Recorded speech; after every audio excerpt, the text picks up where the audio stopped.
Baik, puji Tuhan, sehari kita bertemu kembali di dalam kelas kebenaran ya untuk bahan sidang kelompok. Minggu ini kita akan masuk ke dalam pelajaran yang ke-41. Judulnya adalah dijadikan ciptaan baru bagian yang pertama, yaitu tentang dilahirkan kembali. Saudari, kita tahu bahwa pada tahap awal keselamatan penuh Allah, kaum beriman, dia mengalami panggilan Allah, dia mengalami pengudusan roh, lalu kemudian diikuti dengan pertobatan dari sisi kaum saleh ya. Mereka percaya, dibaptis, dan kemudian mereka disatukan dengan Allah. Nah, semuanya itu adalah untuk satu keperluan, yaitu dijadikan menjadi sebuah ciptaan yang baru. Nah, untuk dijadikan menjadi ciptaan yang baru, seorang kaum saleh dia perlu mengalami kelahiran kembali. Ya, jadi kita bisa mengatakan bahwa penebusan Allah, ya, Allah mengampuni manusia, Allah menebus mereka, Allah membasuh mereka, Allah menguduskan mereka. Tujuannya adalah supaya manusia itu bisa dilahirkan kembali. Jadi kelahiran kembali ini adalah sebuah garis hayat, ya, pengalaman hayat yang pertama yang dialami oleh seorang kaum beriman eh, pada tahap yang awal, ya. Melalui kelahiran kembali ini mereka mengalami satu pengalaman yang disatukan dengan diri Allah, sehingga melalui penyatuan ini mereka yang asalnya adalah bagian dari ciptaan lama, mereka menjadi ciptaan yang baru, ya. Lalu kemudian di bagian ini kita lanjutkan ya. Kita akan melihat 4 poin besar ya yang akan kita bahas di dalam pelajaran kali ini, yaitu yang pertama adalah perlunya kelahiran kembali. Ya, mengapa kita perlu dilahirkan kembali? Ya. Lalu di poin yang kedua kita akan melihat apa itu makna, apa yang dimaksud dengan kelahiran kembali.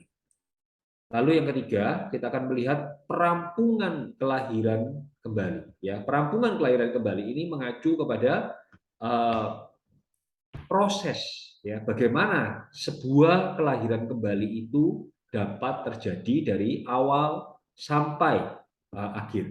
Lalu yang terakhir adalah hasil dilahirkan kembali, ya, apakah hasil dari kelahiran kembali. Baik, kita langsung mulai masuk ke poin yang pertama. Di poin yang pertama kita melihat perlunya kelahiran kembali, ya. Ada 2 poin, ya. Ada 2 poin alasan mengapa kita perlu dilahirkan kembali, ya. Yang pertama adalah karena manusia adalah daging, ya. Ini adalah latar belakang, ya. Ini adalah sebab yang paling utama, yang paling eh, penting, ya. Mengapa manusia perlu dilahirkan kembali? Karena manusia adalah daging, ya. Di sini kita akan melihat ada 6 poin, ya, jeleknya daging, ya, yang membuat kita perlu dilahirkan kembali, ya. Kita akan lihat satu-satu. Terlebih dahulu kita melihat dulu ayatnya di dalam Yohanes pasal 3 ayat 6. Di sini dikatakan apa yang dilahirkan dari daging adalah daging. Ini sangat berhubungan dengan nanti, ya, ada satu cerita di Yohanes pasal 3 ayat 6, itu ada cerita mengenai seorang Nikodemus, ya. Nikodemus ini adalah seorang guru besar dari agama Yahudi. Dia adalah seorang yang terpelajar, dia sangat mengenal agama Yahudi, ya.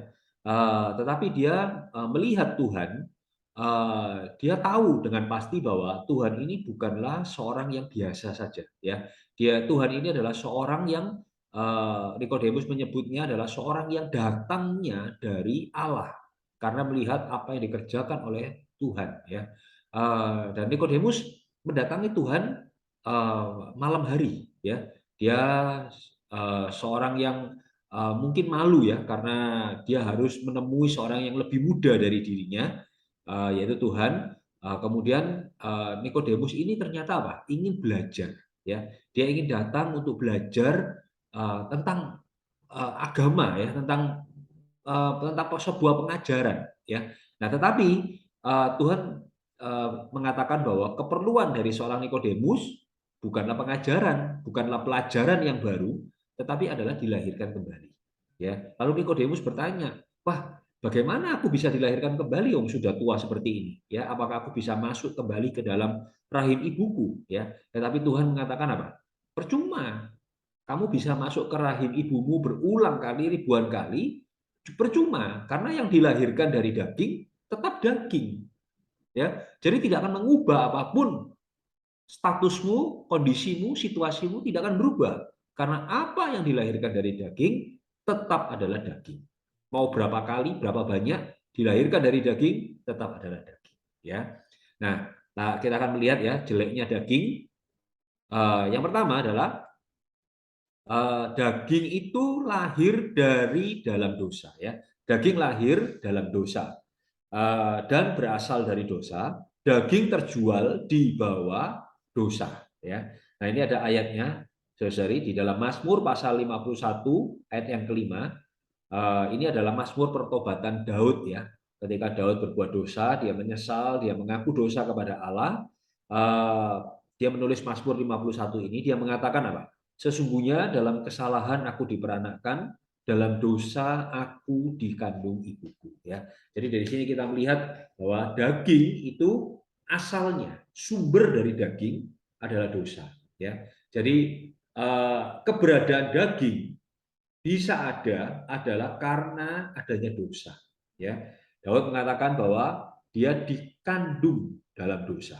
Ya, oke. Lalu kemudian di Roma pasal 7 ayat 14 di sini dikatakan, sebab kita tahu bahwa hukum Taurat adalah rohani, tetapi aku bersifat daging, terjual di bawah kuasa dosa. Ya, jadi ini adalah perkataan seorang Paulus, ya, yang dia menyadari bahwa dirinya tidak berdaya untuk melawan dagingnya, ya. Dia tidak berdaya melawan dagingnya. Kenapa? Karena daging ini terjual di bawah kuasa dosa. Jadi artinya kuasa dosa itulah yang memenjara daging, sehingga daging ini demikian lemahnya tidak bisa mengatasi situasi, tidak bisa mengalahkan dosa, tidak bisa mengatasi situasi yang negatif yang terjadi pada dirinya.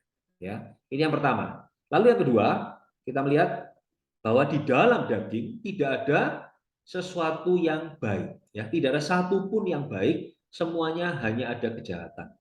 Di dalam Roma pasal 7, sekali lagi ini adalah perkataan dari seorang Paulus, ya, dia menyadari bahwa Paulus mengatakan di dalam aku sebagai manusia, ya, bahasa aslinya adalah di dalam aku sebagai daging, ya. In my flesh, ya, jadi artinya tidak ada sesuatu yang baik di dalam dagingku ini, tidak ada sesuatu yang baik, ya. Kehendak memang ada, ya, jadi Paulus mengatakan dia berkehendak untuk melakukan sesuatu yang baik, ya, tetapi bukan melakukannya itu sendiri. Jadi cuma berkehendak saja. Nah, ketika berkehendak untuk melakukan sesuatu yang baik, sudah kalah duluan, ya, oleh karena kuasa dosa itu lebih kuat, ya, di dalam dirinya, di dalam diri Paulus, ya, di dalam diri kita semua. Lalu yang berikutnya lagi, alasannya daging lemah dan tidak menguntungkan dalam hal-hal tentang Allah dan sangat jahat dan tidak dapat disembuhkan. Ya. Roma 8 ayat 3 mengatakan daging tidak berdaya, ya, tidak berdaya oleh daging. Ya, lalu kemudian Yohanes 6 ayat 63 Tuhan sendiri mengatakan daging sama sekali tidak berguna. Ya. Lalu di dalam Yeremia pasal 17 ayat 9 Nabi Yeremia mengatakan bahwa hati manusia, ya, manusia yang jatuh, manusia yang bersifat daging, licik, ya, lebih licik daripada segala sesuatu, ya. Lalu selanjutnya daging adalah permusuhan terhadap Allah, ya. Daging tidak dapat tunduk kepada hukum Allah dan tidak bisa menyenangkan Allah, ya. Roma 8 ayat 7 sampai 8 mengatakan keinginan daging adalah perseteruan dengan Allah, ya. Perseteruan itu permusuhan dengan Allah, ya. Kenapa berseteru? Kenapa bermusuhan dengan Allah? Karena daging tidak takluk kepada hukum Allah. Ya, jadi apa adanya daging itu tidak bisa tunduk, tidak bisa takluk kepada hukum Allah. Ya, karena memang tidak mungkin bagi daging untuk tunduk kepada Allah. Daging itu asalnya dari dosa. Dosa itu adalah dari pemberontakan Satan, menentang kehendak Allah, melawan kehendak Allah. Jadi tidak mungkin daging itu akan tunduk kepada hukum Allah karena memang tidak bisa. Ya, lalu kemudian mereka yang hidup di dalam daging tidak mungkin berkenan kepada Allah. Ya, bagaimana bisa berkenan kepada Allah? Karena daging jelas-jelas mengambil posisi berseteru dengan Allah. Ya, amen. Lalu selanjutnya yang kelima, ya, daging terasing dari hayat Allah, ya, terpisah, tidak ada hubungannya dengan diri Allah. Di dalam Efesus pasal 4 ayat 18 ayatnya, ya, eh, jauh, ya, kondisi manusia yang jatuh, ya, yaitu daging itu adalah jauh dari hidup persekutuan dengan Allah, ya, terpisah. Kondisi daging itu terpisah, keluar di luar persekutuan dengan diri Allah. Lalu yang terakhir, daging tidak dapat diubah, ya. Nah, ini penting sekali, saudari, ya. Jadi daging itu tidak dapat diubah, ya. Maka itu ketika seorang Nikodemus datang kepada Tuhan, dia ingin belajar, dia berharap supaya improve, supaya ada kemajuan, ya, di atas dirinya, ya. Nikodemus seorang yang sudah berumur, ya, sudah tua, dia seorang yang mengenal firman firman Allah dalam perjanjian lama, dia sangat mengenal hukum Taurat, ya. Dia merasa kurang, tetap merasa kurang sehingga dia datang kepada Tuhan untuk meminta pengajaran, ya. Tetapi yang dia tidak nampak adalah bahwa daging itu tidak bisa berubah, ya. Hayat insani itu tidak bisa, apa adanya itu tidak bisa dirubah, ya. Kenapa? Karena ya memang demikian, ya, seperti ayat ini Yeremia 13 ayat 23. Nah, di sini Nabi Yeremia mengatakan, dapatkah orang Ethiopia mengganti kulitnya atau macan tutul mengubah belangnya, ya? Masakan kamu dapat berbuat baik, hai orang-orang yang membiasakan diri berbuat jahat. Jadi artinya nggak bisa, ya, berubah itu nggak bisa, di dalam daging itu sendiri tidak bisa berubah atau di-upgrade atau diperbaiki, ya. Kenapa? Karena daging memang demikian, ya. Nah, itulah sebabnya kita perlu kelahiran kembali, ya. Seorang Nikodemus, dia eh, datang kepada Allah, datang kepada Tuhan, kepingin belajar, lalu Tuhan mengatakan apa? Kebutuhanmu, ya, bukanlah pengajaran, bukanlah sebuah pelajaran yang baru, tetapi kamu perlu dilahirkan kembali, ya. Nah, dilahirkan kembali itu tidak berarti bahwa kita ini melakukan perbuatan-perbuatan yang jahat, ya. Hayat insani kita ini demikian jahatnya, lalu kemudian kita perlu dilahirkan kembali, ya.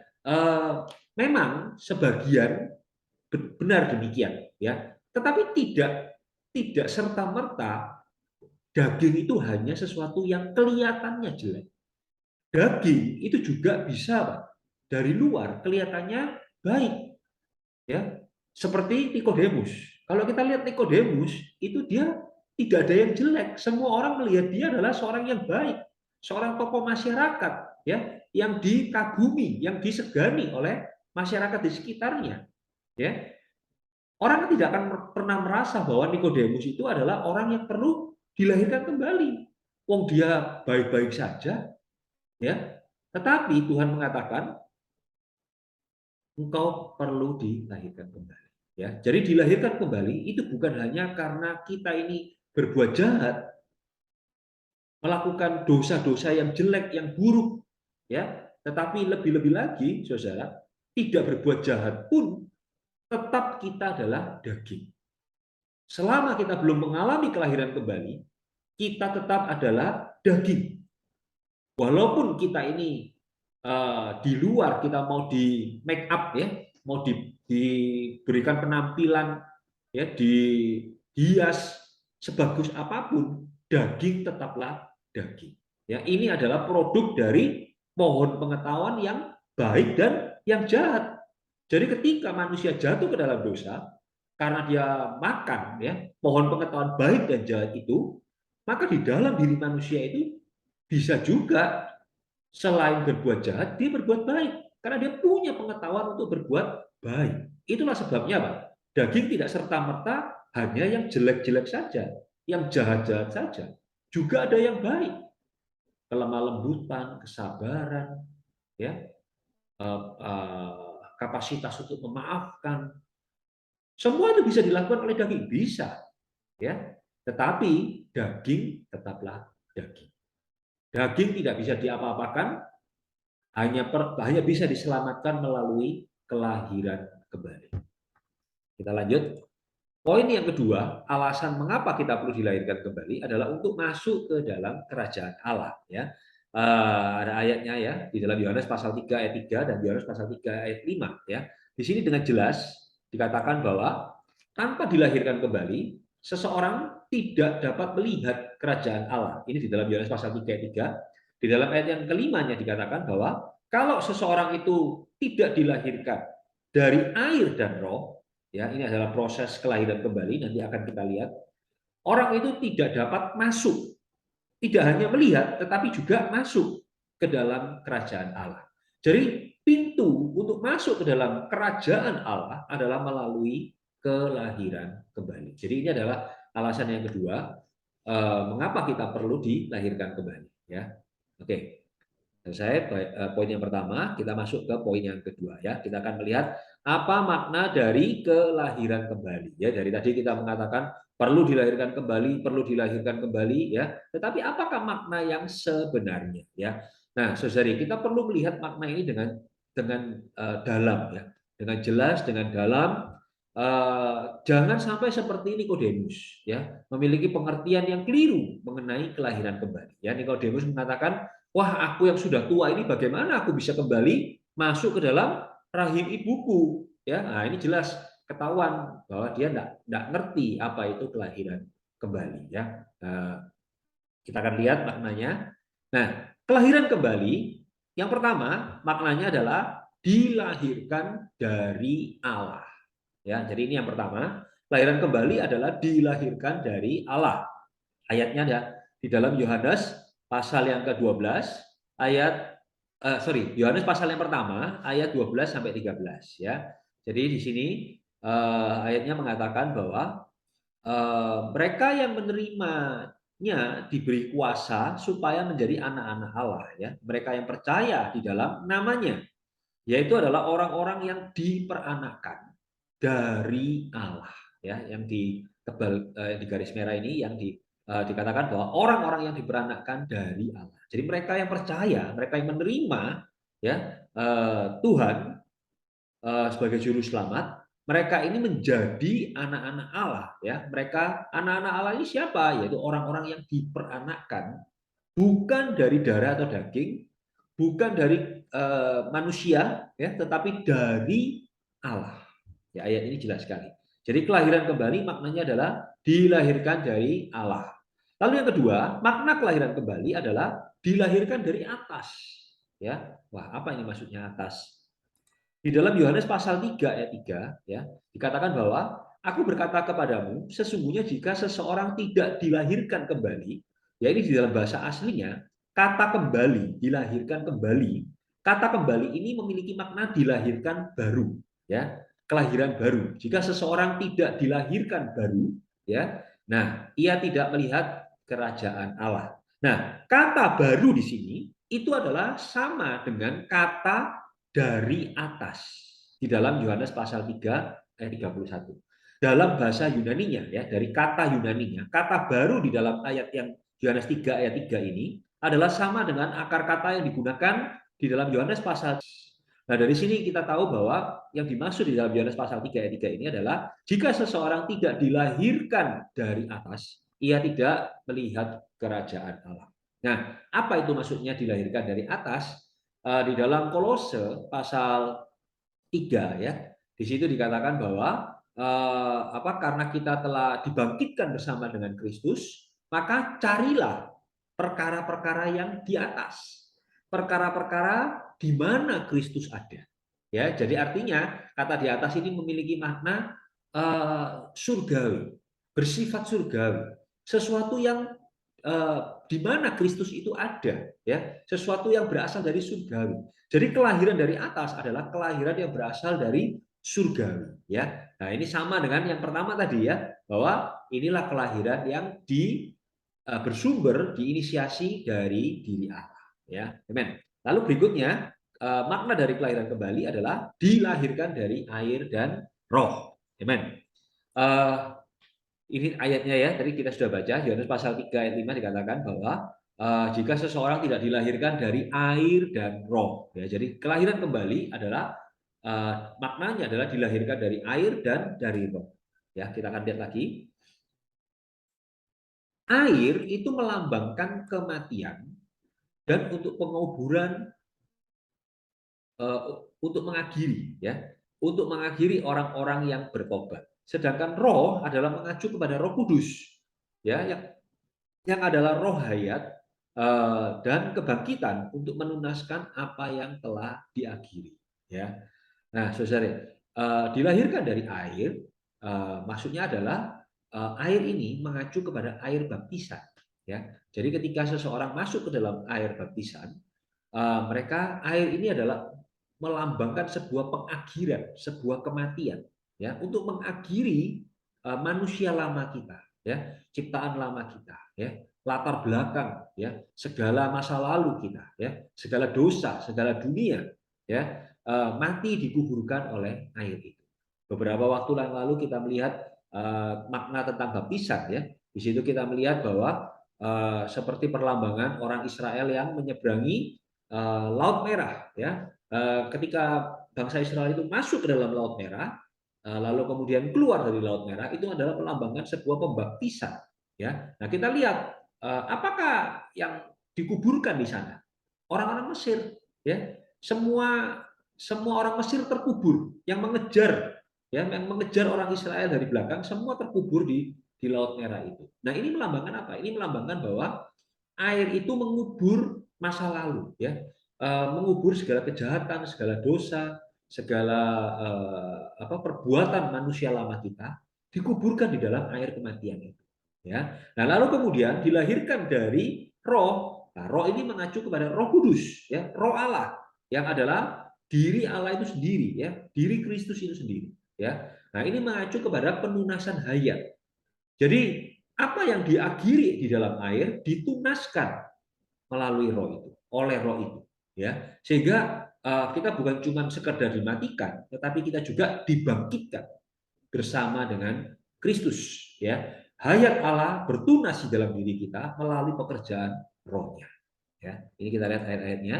Roma 6 ayat 6, Roma 6 ayat 3 mengatakan, atau tidak tahukah kamu bahwa kita semua yang telah dibaptis dalam Kristus telah dibaptis dalam kematiannya, ya. Jadi kita masuk satu dengan kematian Kristus, ya. Lalu kemudian Galatia 3 ayat 27 juga dikatakan apa? Kita dibaptis masuk ke dalam Kristus, ya. Kita telah mengenakan Kristus. Ini adalah mengacu kepada dibaptis oleh Roh itu, ya. Kita masuk ke dalam Kristus. Lalu kemudian Matius 28 ayat 19, dibaptis ke dalam Roh juga mengacu kepada dibaptis ke dalam Allah Tritunggal. Matius 28 ayat 19 mengatakan apa? Baptislah mereka dalam nama Bapa, Putra, dan Roh Kudus. Ya, jadi dibaptis ke dalam Roh artinya kita juga dibaptis masuk ke dalam Allah Tritunggal sebagai ruang lingkup, ya, sebagai alam hayat yang baru. Ya, lalu 1 Korintus 12 ayat 13, kita juga dibaptis masuk ke dalam tubuh Kristus, ya, masuk ke dalam, ditunaskan, ya, di dalam satu tubuh Kristus, ya, sehingga hasilnya 1 Korintus 6 ayat 17 mengatakan kita ini menjadi satu roh dengan Dia, ya. Amen. Puji Tuhan. Kita lanjut. Makna dari kelahiran kembali adalah roh melahirkan roh, ya. Roh siapa ini yang pertama? Roh yang pertama ini mengacu kepada roh Allah, ya. Roh yang kedua mengacu kepada roh insani kita. Jadi roh Allah melahirkan roh insani kita, ya. Jadi maknanya ini, Nikodemus keliru, ya. Bukan kelahiran kembali dilakukan secara fisik, tidak bisa. Tapi kelahiran kembali itu dilakukan di dalam roh, melalui roh. ya. Nah, ini ayatnya yang tadi kita baca, Yohanes 3 ayat 6, tapi ini adalah penggalian belakangnya ya. Tadi yang kita baca adalah penggalian di depannya, apa yang dilahirkan oleh daging adalah daging. Ya, ini penggalian kedua, apa yang dilahirkan dari roh adalah roh. Ya, jadi roh Allah melahirkan roh kita. Inilah proses kelahiran kembali.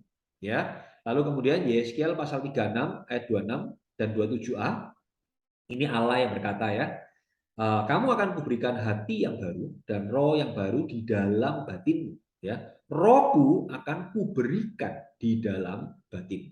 Jadi ketika Allah memberikan rohnya ke dalam roh kita, ke dalam batin kita, nah itulah kelahiran kembali. Ya, jadi roh kita ini ketika kita jatuh ke dalam dosa, ya roh kita ini mati, saudara. Ya, mati itu artinya kehilangan fungsinya. Ya, asalnya manusia diciptakan dengan roh yang mencari Allah, ya, dengan roh yang lincah, roh yang roh yang bersekutu dengan Allah, ya. Jadi itulah kondisi manusia ketika dia diciptakan. Tetapi Allah mengatakan kepada Adam dan Hawa, ketika engkau makan pohon pengetahuan baik dan jahat, pada hari itu engkau akan mati. Ya, mati di sini mengacu kepada roh manusia. Roh manusia yang asalnya mati ini melalui kelahiran kembali dibangkitkan, ya, dibangkitkan, ya. Artinya apa? Roh Allah itu masuk ke dalam roh insani kita, ya. Dengan jelas ya, di SQL ini mengatakan roh Allah akan diberikan di dalam batin kita, ya. Kita akan diberikan hati yang baru dan roh yang baru, ya. Bukan mengacu kepada hati yang lamanya ditarik, dibuang, ya, lalu kemudian diberikan hati yang baru, tidak. Hati yang lama ini dibangkitkan, roh yang lama ini dibangkitkan, ya. Melalui apa? Allah memberikan rohnya ke dalam roh yang mati, roh insani kita yang mati, sehingga kita dilahirkan kembali. Amen. Puji Tuhan. Kita akan masuk ke poin yang ketiga. Ya, kita akan melihat proses dari kelahiran kembali. Ya, proses kelahiran kembali, perampungan kelahiran kembali. Kita akan lihat yang pertama. Nah, kelahiran kembali ini adalah menurut tujuan dan belas kasihan Allah Bapa.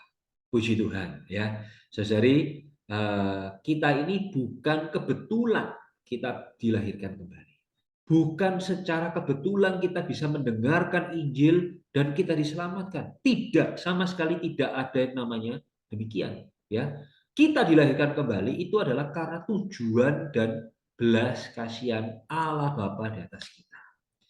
Allah punya tujuan di atas kita, ya. Jadi kelahiran kembali kita ini bukan tanpa sebab, bukan tanpa arah, bukan tanpa sasaran, tetapi Allah punya tujuan untuk melahir ulangkan kita, ya. Dan juga berdasarkan belas kasihan Allah di atas diri kita. Kita orang dosa tidak punya pengharapan, orang dosa tidak punya sasaran, kita tidak punya tujuan. Sasaran kita hanya menuju kepada neraka. Tapi puji Tuhan, suatu hari kita mendengarkan Injil, Allah menyelamatkan kita, dan hari ini di dalam keselamatannya Allah mendapatkan melahir ulangkan kita, ya, karena Dia punya tujuan di atas diri kita dan Dia membelas kasihani kita, ya. Amin. Kita lanjut, kita lihat. Nah, ini ayatnya Yakobus pasal 1 ayat 18. Di sini dikatakan atas kehendaknya sendiri Ia menjadikan kita oleh firman kebenaran, supaya kita menjadi anak sulung dari antara semua ciptaan. Ya, ini mengacu kepada kelahiran kembali. Ya, yang kita fokuskan di ayat ini adalah atas kehendaknya sendiri. Ya, puji Tuhan. Lalu di 1 Petrus pasal 1 ayat 3, di sini dikatakan Allah melahir ulangkan kita karena rahmatnya yang besar. Ya, karena rahmatnya yang besar telah melahirkan kita kembali. Ya, Allah Bapa Tuhan kita Yesus Kristus karena rahmatnya yang besar telah melahirkan kita kembali. Puji Tuhan. Ya, jadi kita dilahirkan karena tujuan Allah dan juga karena belas kasihan Allah. Berikutnya lagi adalah kelahiran kembali ini dilakukan terjadi karena kebangkitan Kristus dari antara orang mati. Ya, jadi bagaimanakah merampungkan, menyelesaikan ya proses dari kelahiran kembali ini, yaitu adalah melalui kebangkitan Kristus dari antara orang mati. Ya, kita lihat ini ayatnya di dalam 1 Petrus pasal 1 ayat 3 ya, yang tadi Saudara, terpujilah Allah dan Bapa Tuhan kita Yesus Kristus yang karena rahmat-Nya yang besar telah melahirkan kita kembali oleh kebangkitan Yesus Kristus dari antara orang mati. Ya, jadi ketika Allah membangkitkan Kristus dari antara orang mati, pada saat itulah kita semua mengalami kelahiran kembali. Ya, wah kita bertanya-tanya ya, padahal Tuhan kita kan dilahirkan, dibangkitkan 2000 tahun yang lalu ya. Tapi saya kan baru diselamatkan, baru menerima baptisan baru-baru ini ya. Kalau ada pertanyaan begitu, bagaimana jawabannya? Ya, jawabannya adalah karena pekerjaan Allah itu tidak ada ruang dan waktunya. Ya, buat Allah itu tidak ada ruang dan waktunya, tidak ada batasan ruang dan waktunya. Ya, jadi Allah melalui kebangkitan Tuhan kita Yesus Kristus 2000 tahun yang lalu, ya sudah melahir ulangkan kita sekali untuk selamanya. Ya, itu adalah fakta ilahi. Jadi kita perlu dengan iman mengatakan amin. Nah, di dalam waktunya ya satu persatu kita mengalami pengalaman kelahiran kembali ini. Ya, secara fakta sudah dibereskan pada waktu Tuhan kita dibangkitkan dari antara orang mati. Ya, tetapi di dalam pengalaman kita, ya pengalaman hayat kita, maka itu akan terjadi di dalam ruang lingkup waktu, ya sehingga akan berjalan sesuai dengan urutan waktunya. Ya, amen. Puji Tuhan. Ya, ini adalah kedaulatan dari Allah terhadap kita.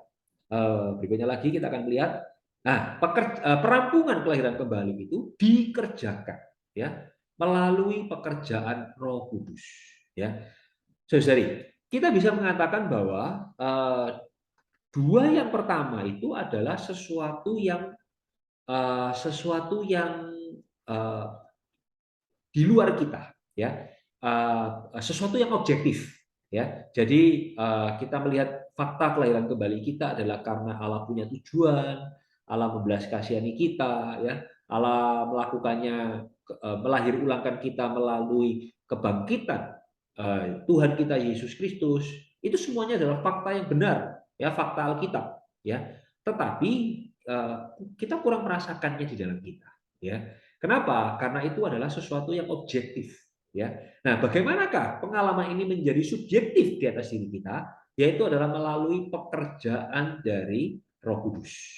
Puji Tuhan, ya. Tidak saja Allah mengerjakan perkara yang objektif di luar, tetapi melalui pekerjaan Roh-Nya, hari ini Allah menggarapkan, ya fakta-fakta ini menjadi real, menjadi subjektif di atas diri kita, ya. Amen. Ini akhirnya tadi kita sudah tahu bahwa kita dilahirkan dari air dan roh, ya. Lalu kemudian Yohanes 16 ayat 8, ya. Kalau ia datang, ia akan menginsafkan dunia akan dosa, akan kebenaran, dan akan penghakiman. Ia di sini mengacu kepada roh itu. Ya, jadi Tuhan berjanji kepada para muridnya, ya, dia mengatakan bahwa dia sebentar akan pergi. Perginya ini artinya dia akan naik ke atas kayu salib, lalu kemudian dia mengatakan jangan takut, jangan khawatir, jangan sedih, karena dia akan datang kembali. Ya, jadi ia yang datang kembali ini tidak lain adalah diri Tuhan itu sebagai roh itu. Ya, nah ketika roh itu datang, Tuhan mengatakan dia akan menginsafkan dunia. Ya, jadi saudari tentu ingat ya ada perumpamaan di dalam Lukas pasal 15 ya. Di bagian perumpamaan yang kedua, ada seorang perempuan yang kehilangan ya 1 dirham ya dari 10 dirham yang dia punya. Lalu kemudian apa? Dia mencari dengan teliti ya, dia menyapu, dia menyalakan pelita, dia mencari dengan teliti dirhamnya yang hilang itu. Ini mengacu kepada pekerjaan dari roh itu. Saudari, pekerjaan dari roh itu adalah menyapu ya, menyapu hati kita ya, menyapu bagian ruang batin kita.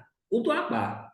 Supaya dia bisa menyalakan pelita, ya, untuk menerangi, menyadarkan, ya, membuat kita menyadari, menginsafkan kita akan dosa, Ya, berapa kali kita hati nurani kita ini menuduh kita, ya, membuat kita tahu bahwa aku barusan melakukan sesuatu yang jahat, sesuatu yang berdosa. Nah, ini pekerjaan dari mana? Kenapa kita tiba-tiba merasa demikian? Ini adalah dari pekerjaan dari roh itu. Ya. Nah, lalu kemudian apa? Roh itu bukan cuma menyadarkan, menginsafkan kita tentang dosa, tapi juga membuat kita menyadari kita memerlukan kebenaran, ya, yang datangnya dari firman Allah, yang datangnya dari Injil. Ya, jadi ketika kita mendengarkan Injil, ya, ketika kita tahu bahwa kita orang dosa, lalu kita merasa kita perlu keselamatan, ya, lalu ada yang mengundang kita membaca satu dua ayat, mendengarkan firman Tuhan, datang ke sidang Injil.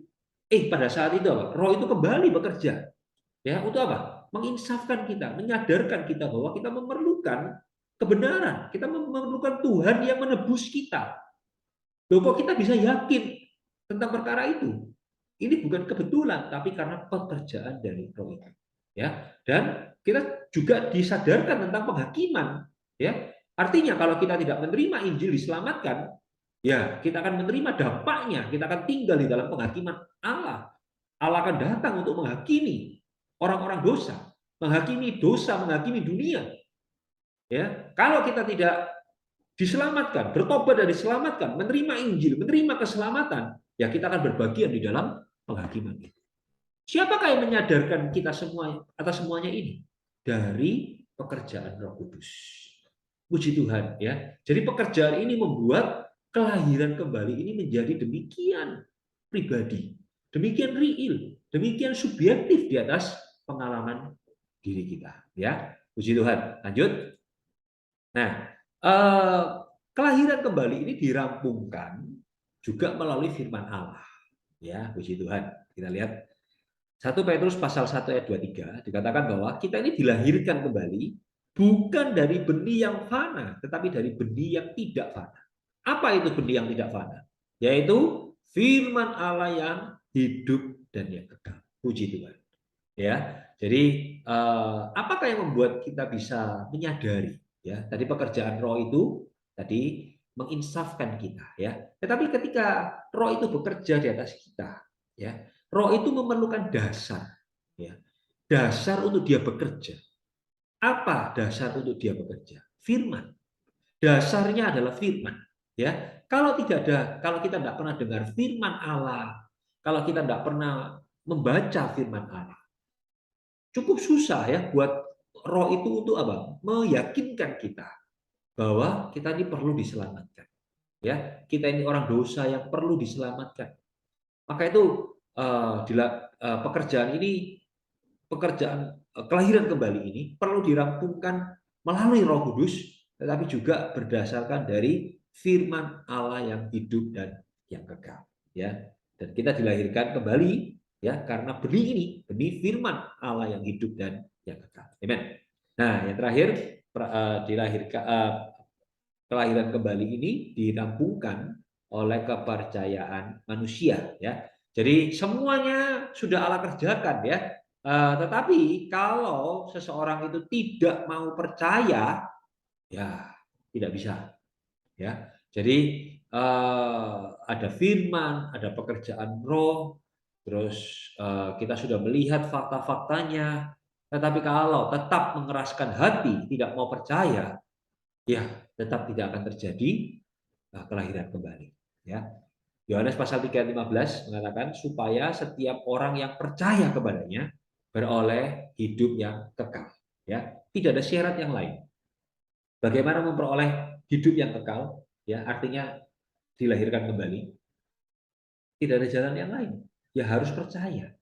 Tanpa percaya tidak bisa memperoleh hidup yang kekal. Ayat ini dengan jelas mengatakan perkara itu. Ya, harus dirampungkan, harus diselesaikan dengan kepercayaan manusia. Ya. Oke, baik, kita akan masuk ke poin yang terakhir, yaitu hasil dilahirkan kembali. Hasil yang pertama adalah menerima hayat kekal Allah. Ya, jadi kelahiran kembali itu membawa kita menerima, ya, hayat kekal Allah. Amen. Ini ada ayatnya di 1 Yohanes pasal 5 ayat 11 sampai 13, ya. 3 ayat ini. Di sini inilah kesaksian itu, Allah telah mengaruniakan hidup yang kekal kepada kita. Ya, dan hidup itu ada di dalam anaknya. Barang siapa yang memiliki anak, mengacu kepada ayat yang di atas ya, karena hidup kekal itu ada di dalam anak Allah, maka barang siapa yang memiliki anak Allah, ia akan memiliki hidup kekal itu. Barang siapa yang tidak memiliki anak Allah, ia tidak akan memiliki hidup kekal itu. Semuanya itu kutuliskan kepada kamu, supaya kamu percaya kepada nama anak Allah. Tahu bahwa kamu memiliki hidup yang kekal.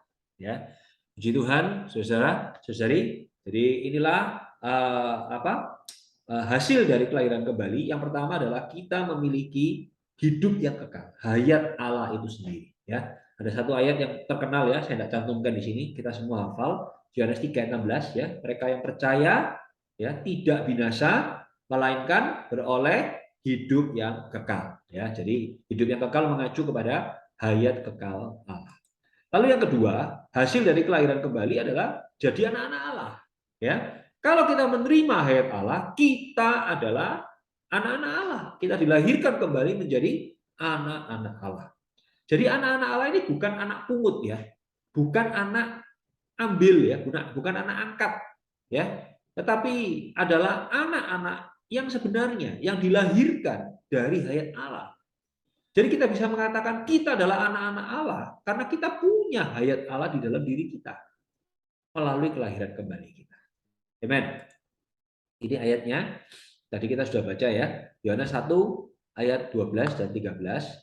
Tetapi semua yang menerimanya diberinya kuasa supaya menjadi anak-anak Allah, yaitu mereka yang percaya dalam namanya, orang-orang yang diperanakan bukan dari darah atau dari daging, bukan pula secara jasmani oleh keinginan seorang laki-laki, melainkan dari Allah. Ya, jadi mereka yang menerimanya, mereka yang percaya kepadanya, diberikan kuasa untuk jadi anak-anak Allah.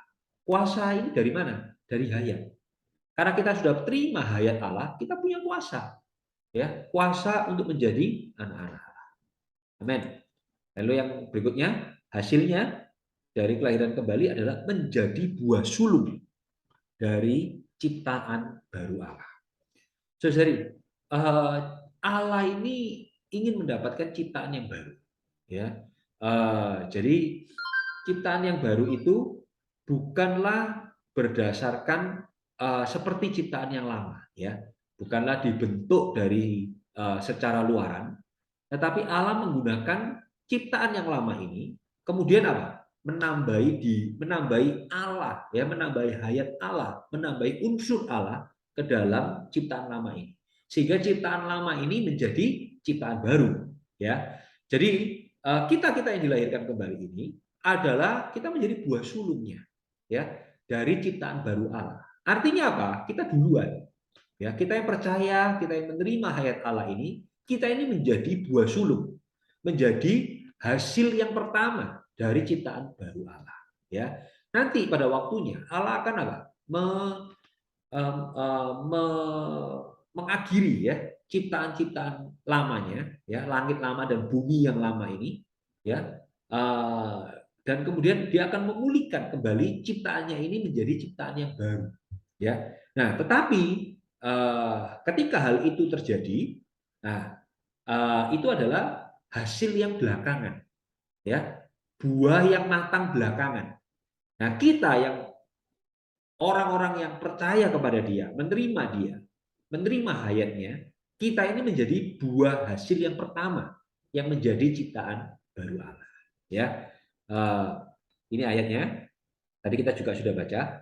Ya, ia telah menjadikan kita oleh firman kebenaran supaya kita pada tingkat tertentu kita akan menjadi anak sulung di antara semua ciptaannya. Ya, nah nantinya semua ciptaannya ini akan menjadi ciptaan baru. Ya, tetapi kita yang mendahului, ya, mendahuluinya, ya, melalui kita diperbarui terlebih dahulu, menerima Allah, ya, hayat Allah ke dalam diri kita. Nah, kita diperbarui, kita menjadi ciptaan baru, ya. Hari demi hari ketika kita menikmati Allah, kita juga mengalami pembaruan, ya. Nah, sambil terus kita berjalan, ya, sampai pada waktunya nanti, ketika Allah menutup zaman ini, ya, Allah juga akan memperbarui ya semua ciptaannya masuk ke dalam langit yang baru dan bumi yang baru.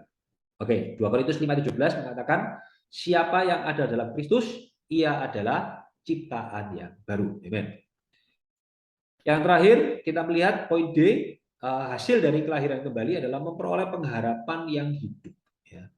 Amen. Ayatnya ada di dalam 1 Petrus pasal 3 pasal 1 ayat 3 sampai 4. Terpujilah Allah dan Bapa Tuhan kita Yesus Kristus yang karena rahmat-Nya yang besar telah melahirkan kita kembali oleh kebangkitan Yesus Kristus dari antara orang mati kepada suatu hidup yang penuh pengharapan.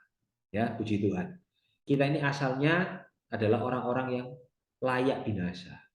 Ya, sedang berjalan menuju ke neraka. Ya, sedang berjalan menuju ke kematian. Itulah akhir dari nasib dari orang dosa, ya. Tetapi puji Tuhan melalui kelahiran kembali kita ini apa? Dilahirkan kembali kepada, ayat ini mengatakan kepada suatu hidup yang penuh pengharapan. Puji Tuhan, ya. Nasib kita berubah total. Ya, kita bukan lagi orang-orang yang sedang berjalan menuju kepada kematian, kepada neraka, tetapi kita sedang berjalan menuju ke satu hidup yang penuh dengan pengharapan. Ya, kenapa? Karena ketika kita menerima Allah masuk ke dalam kita, Allah itu adalah kekal. Ya, inilah hayat yang kekal. Ya, Yohanes pasal 3 ayat 16 mengatakan kita tidak binasa, melainkan beroleh hayat yang kekal. Ya, hayat kekal ini penuh dengan pengharapan. Ya, hayat kekal yang kita terima ini, ya, Kristus yang kita terima ini, dia akan menjadikan apa? Benih pengharapan akan kemuliaan. Ya, suatu hari nanti, ya, kita akan diubah semulia dengan gambar Kristus. Inilah pengharapan kita. Ya, hari demi hari, ya, kita menempuh satu penghidupan yang diperbarui dari hari ke hari. Ya, manusia batinia kita semakin diperbarui. Ya, kita mengalami transformasi pembaruan dari pikiran kita, emosi kita, ya, tekad kita. Inilah penjenuhan jiwa kita oleh pekerjaan hayat. Hari demi hari kita melakukan perkara yang demikian. Inilah sebuah pengharapan. Ya, inilah mengubah kita secara metabolis. Tadi di awal kita melihat bahwa kita perlu dilahirkan kembali karena daging kita tidak bisa berubah. Betul. Tetapi karena kita dilahirkan kembali, kita jadi punya pengharapan. Pengharapan karena hayat Allah di dalam diri kita. Kita punya pengharapan. Kita yang orang yang jelek, orang yang mudah marah, orang yang tidak bisa sabar, orang yang temperamental, ya, yang tidak benar, ya, punya kebiasaan-kebiasaan yang jelek. Puji Tuhan, kita punya pengharapan untuk berubah karena hayat Allah yang di dalam diri kita. Tiap hari hayat ini menjenuhi kita, mengubah bagian-bagian jiwa kita, ya. Dan sampai nanti pada waktunya, ketika Tuhan datang kali yang kedua, oh, hayat ini akan apa? Mengubah tubuh kita, ya. Jadi kita akan masuk ke dalam sebuah kemuliaan dari ciptaan yang baru. Puji Tuhan. Inilah yang kita dapat dari kelahiran kembali. Ayat ini mengatakan kita dilahirkan kembali kepada suatu hidup yang penuh pengharapan untuk menerima suatu bagian yang tidak dapat binasa, yang tidak dapat cemar, dan yang tidak dapat layak, yang semuanya tersimpan di surga bagi kita. Haleluya. Puji Tuhan, inilah kelahiran kembali kita. Saya harap melalui video ini saudari bisa mendapatkan bantuan, ya, terutama melalui melihat, ya, ayat-ayat kuncinya, ya, dan saya mendorong saudari bisa menghafalkan ayat-ayat ini supaya ketika ketemu dengan anggota-anggota kelompok, ya, kita bisa saling mengajar, saling mengingatkan, dan saling meneguhkan, ya, melalui fakta-fakta kelahiran kembali ini. Dan tentunya, saudari, karena kita melihat fakta-fakta yang teguh di dalam Alkitab ini, hati kita boleh bersukacita. Ya, kita punya pengharapan karena kita telah dilahirkan kembali. Puji Tuhan. Amin.